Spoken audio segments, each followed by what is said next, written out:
chươngជាដំបូងជម្រាបសួរលោកគ្រូក៏ដូចជាសួស្តីអ្នកទាំងអស់គ្នាចឹងថ្ងៃនេះខ្ញុំនឹងមកនិយាយពីការធ្វើ DHCP របស់ខ្ញុំដែលខ្ញុំជ្រើសយក CentOS ជា DHCP server ហើយនឹង Windows 11 Windows 8ហ្នឹងជា DHCP client ចឹងដើម្បីចូលទៅ config DHCP ហ្នឹងដំបូងយើងត្រូវចូលទៅ VM របស់យើងហើយយើងចូលទៅ edit សិនហើយចូល edit virtual network editor យើងចូលទៅក្នុងហ្នឹងដើម្បីដូរnetwork របស់យើងដើម្បីឲ្យ network រវាង VM និង CentOS នឹងដូចគ្នាអញ្ចឹងក្នុងនេះខ្ញុំបានដាក់ VM virtual ក្នុង VM របស់យើងហ្នឹងជា VMnet មួយដែលជា host only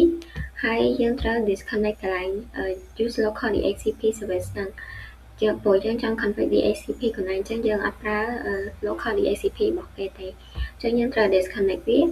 ហើយខ្ញុំដូរ subnet IP ឲ្យវា 192.168.10.0 តែដោយសារខាងនេះខ្ញុំដាក់ហើយអញ្ចឹងខ្ញុំអត់ដូរវាទៀតទេខ្ញុំគ្រាន់តែចូលមកមើល make sure ថាវាត្រូវបន្តមកទៀតយើងចូលទៅមើលនៅក្នុង CentOS ម្ដងយើងចូលទៅ setting ក្នុង CentOS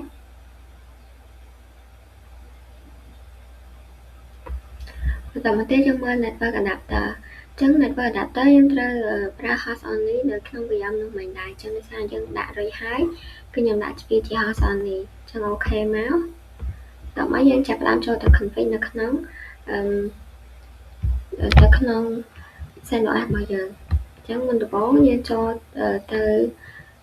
ដាក់ IP ឲ្យ CentOS នឹងមុនសិនចឹងដោយសារជាធម្មតានៅក្នុង CentOS ហ្នឹងគឺវាប្រើ auto IP ចឹងមានថា VM ហ្នឹងវាដាក់ IP ឲ្យយើងស្រាប់ចឹងដើម្បី config បានយើងត្រូវឲ្យ DHCP server យើងមាន IP មួយជាក់លាក់សិនយើងត្រូវចូលទៅ config វាតាម NMTUI ដល់មកយើងចូល edit connection ហើយដោយសារ adapter network យើងជា ENS33 យើងចូល ENS33 មកហើយយើងចូលមកកែវាមកតែក្នុងនេះអាខ្ញុំធ្លាប់កែម្ដងហើយខ្ញុំអត់បាន clear វិញចឹងវានៅជាប់ចឹងកន្លែងនេះយើងដាក់ manual ហើយយើងអាសាញ IP ឲ្យវាខ្ញុំដាក់ 192.168.10.2 ចឹងក្នុងនេះខ្ញុំដាក់ឲ្យវាប៉ុណ្ណឹងហើយ DNS server របស់យើងគឺ 8.8.8.8 ដល់មកទៀតយើងអូខេវាមកហើយយើងចូលទៅ check មើលថាវាជាប់ IP ទាំងអស់នឹងអត់គឺយើងចូល IP address មកគឺវាមាន IP ដែលយើងបានដាក់មិញហ្នឹងហើយដើម្បីធ្វើ step បន្តខ្ញុំ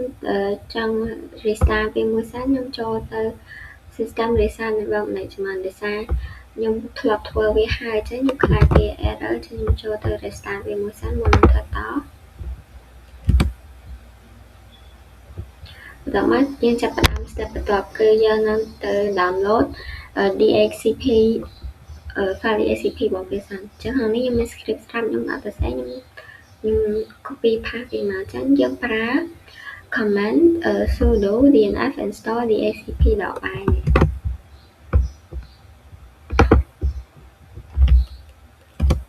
ជា enter វាមកបន្តមកទៀតយើងចង់ check មើលថាយើង down DHCP នឹងបានហើយអញ្ចឹងយើងប្រើ command មួយនេះមកគឺ rpm nqa grep DHCP ហ្នឹងបើមានន័យថាវា down បានហើយអញ្ចឹងក្នុងនេះគឺយើង down បានហើយដោយសារវា grep DHCP បានបន្តមកទៀតគឺយើងចូលទៅ config នៅក្នុង file DHCP របស់យើងហ្នឹងអញ្ចឹងយើងក្នុងនេះខ្ញុំប្រើ nano ប៉ុន្តែយើងអាចប្រើ vi ក៏បានតែខ្ញុំប្រើ nano ចុះយើងចូលមកដល់យើងឃើញប៉ុណ្ណេះហើយយើងត្រូវ config network array នឹងឬ subnet option router អីទៅតាម ID យើងចង់បានតែក្នុងនេះខ្ញុំបានដាក់ហើយម្ដងហើយគឺខ្ញុំដាក់ subnet វា 192.168.10.0 ដែលវាជា IP subnet ដែលយើងបានដាក់នៅក្នុង VM មិញហ្នឹងបន្ទាប់មក range ខ្ញុំចង់ឲ្យវាបោះ DHCP ចន្លោះពី IP ណាទៅ IP ណាអញ្ចឹងខ្ញុំដាក់ពី 10.100 ទៅ 10.200 បន្ទាប់មក option router ហ្នឹងគឺជា IP របស់ DHCP server របស់យើងដើម្បីវាអាចបោះ DHCP ទៅខាងនោះបានហើយ option domain server ខ្ញុំដាក់ 8.8.8 និង default release time 600 មានន័យថាគឺរៀងរាល់600 second បើសិនបើ DHCP client request request IP ទៅវានឹងដូរ IP ថ្មីរហូតរៀងរាល់600 second ម្ដងអញ្ចឹង max time យ៉ាងយូរគឺ1200 second ចានេះខ្ញុំដូរហើយខ្ញុំគ្រាន់តែ save ហើយ exit វាមកបន្តមកទៀតយើងចាប់ផ្ដើមrun DHCP ដែលយើងបាន config ហ្នឹង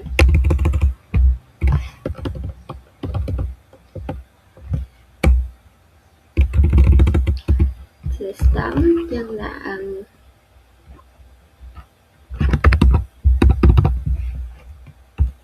start DHCP មក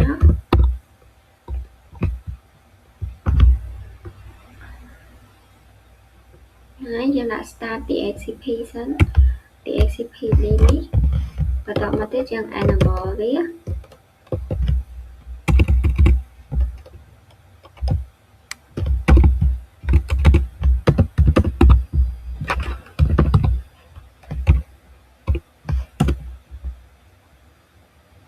ហើយយើងចង់ដឹងថាវាបាន run ហើយនៅយើងចូលទៅមើល status របស់វាមក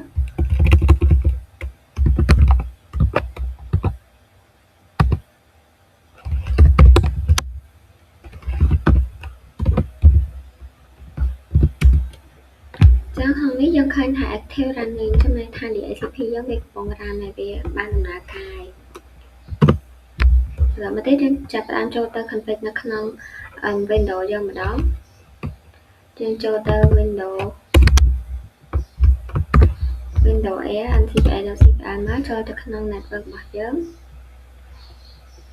ហើយយើងចូលទៅ VMnet មួយដោយសារក្នុងនោះមិញរបស់យើងដាក់ host only កន្លែង VMnet មួយតោះមកយើងចូល property ហើយ IPv4 នេះយើងដូរពីការដាក់ manual នេះជាមុនដំបូងខ្ញុំទៅ verify ឲ្យអ្នកនរគ្នាមើលសិនគឺយើងចូលទៅ command prompt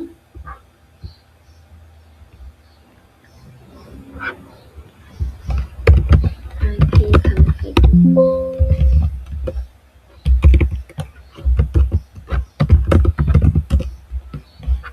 ចឹងក្នុងនេះគឺ IP របស់យើងពេលយើងអត់ដាក់ DHCP គឺវា 192.168.30.1 ដូចនឹងដូចជាមួយនឹង IP របស់យើងមិនដែរនេះគឺ IP មួយនេះចឹងយើងចង់ដាក់ DHCP យើងដូរវាទៅដាក់ auto វិញមកហើយយើងអូខេមកបន្តមកទៀតយើងចូល command prompt នេះយើងដាក់ IP config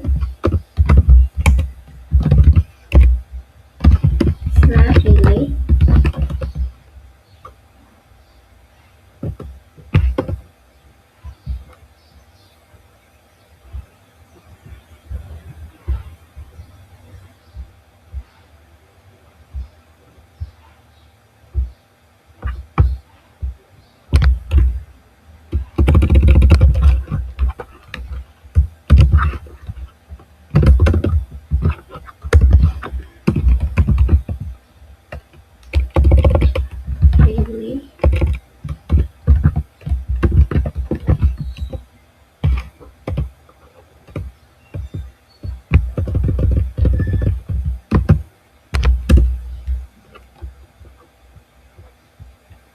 ហើយមានបញ្ហាបច្ចេកទេសគ្រប់គ្រង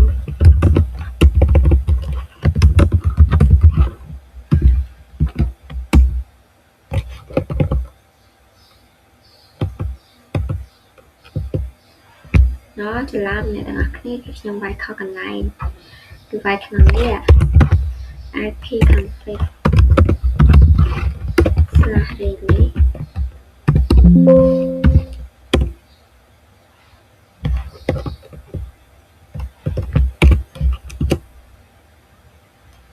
បន្តមកទៀតគឺយើងបាយ IP config renew